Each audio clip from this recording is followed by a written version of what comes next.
നമ്മളെവരും കാത്തിരിക്കുന്ന ഒരു അവാർഡ് ദാനത്തിലേക്ക് കടക്കുന്നു. മികച്ച നടനുള്ള അവാർഡാണ്. മികച്ച നടനുള്ള അവാർഡ് നൽകുന്നതിനായി ക്ഷണിക്കുകയാണ്. വൺ ഓഫ് കോഴ്സ് നമ്മുടെ മുഖ്യാതിഥി mister Balachandra Menon sir. Once again please come over to stage.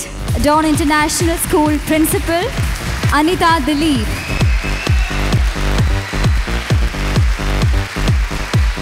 The best actor ever, Mr. Mohanlal.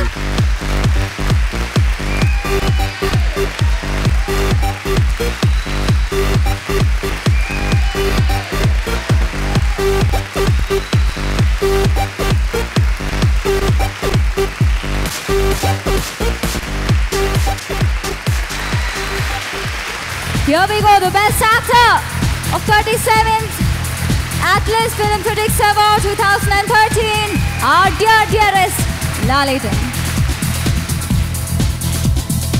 ഒപ്പം സർട്ടിഫിക്കറ്റും ക്യാഷ് അവാർഡും നൽകുന്നതിനായി Anitha Dileep. If you could please make it.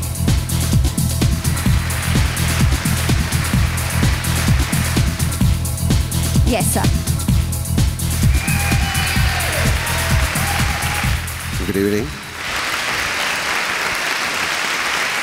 വേദിയിലും സദസ്സിലുള്ള മഹത് വ്യക്തികളെ, സഹപ്രവർത്തകരെ, പ്രിയപ്പെട്ടവരെ, വളരെ സന്തോഷവും അഭിമാനവും തോന്നുന്ന നിമിഷങ്ങൾ.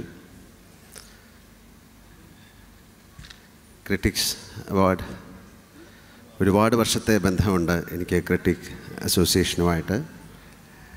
ഇത്രയും വർഷമായിട്ട് ഒരു സംഘടന കൊണ്ട് നടക്കുക എന്ന് പറയുന്നത് തന്നെ വലിയ കാര്യമാണ്. ഓരോ വർഷവും അവരത് മനോഹരമായി ചെയ്യുന്നു എന്നത് സിനിമയോടുള്ള ഒരു ആദരവായിട്ട് ഞാൻ കാണുന്നു. അതുകൊണ്ട് തന്നെ ഈ അവാർഡ് എനിക്ക് വളരെ വിലപ്പെട്ടതാണ്. തീർച്ചയായിട്ടും ഇത്രയും ഗുരുക്കാരണവന്മാർ ഉള്ള ഒരു ചടങ്ങിൽ അപ്പുറത്തും ഇപ്പുറത്തും അവർ നിന്നുകൊണ്ട് നമ്മളെയൊക്കെ സ്നേഹത്തോടെ അഭിനന്ദിക്കുന്നുണ്ടാകും എന്ന് ഞാൻ വിശ്വസിക്കുന്നു. വലിയൊരു ഗുരുത്വമായിട്ട് ഞാൻ ഈ അവാർഡിനെ കാണുന്നു, പ്രത്യേകിച്ച് ബാലേന്ദ്രൻ മേനൻ സാറിൻ്റെ ഇന്ന് ഇത് സ്വീകരിച്ചപ്പോൾ. കാരണം അദ്ദേഹം പറയുകയുണ്ടായി, കേൾക്കാത്ത ശബ്ദം എന്ന ചിത്രത്തിന് വേണ്ടിയിട്ട് ഞാൻ അദ്ദേഹത്തെ കാണാൻ പോയി.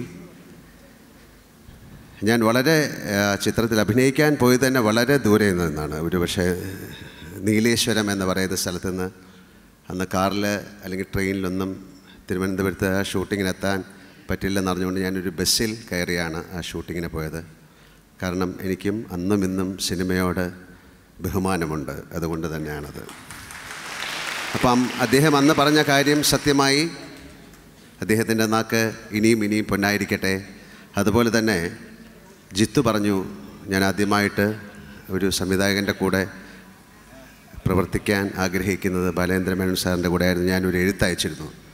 പക്ഷേ സാറിന് അഭിമാനിക്കാം, ആ രണ്ട് പേർക്കുമാണ് മലയാള സിനിമയിൽ ഏറ്റവും വലിയ വിജയം എന്ന് അവകാശപ്പെടാവുന്ന ദൃശ്യത്തിൻ്റെ സംവിധായകനും നടനുമായി മാറി. അത് ഞങ്ങളുടെ ഗുരുത്വമായി കാണുന്നു. ഈ അവാർഡ് ആ ഗുരുത്വത്തിന് മുമ്പിൽ സമർപ്പിക്കുന്നു. നന്ദി, നമസ്കാരം. Thank you so much, Laleta, and we all love you so much. പക്ഷേ ലാലേട്ട പോലെ, ലാലേട്ട ഒരു second please be back on stage.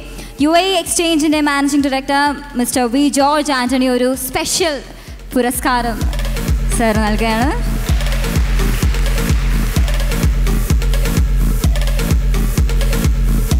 And I guess now it's over. Please.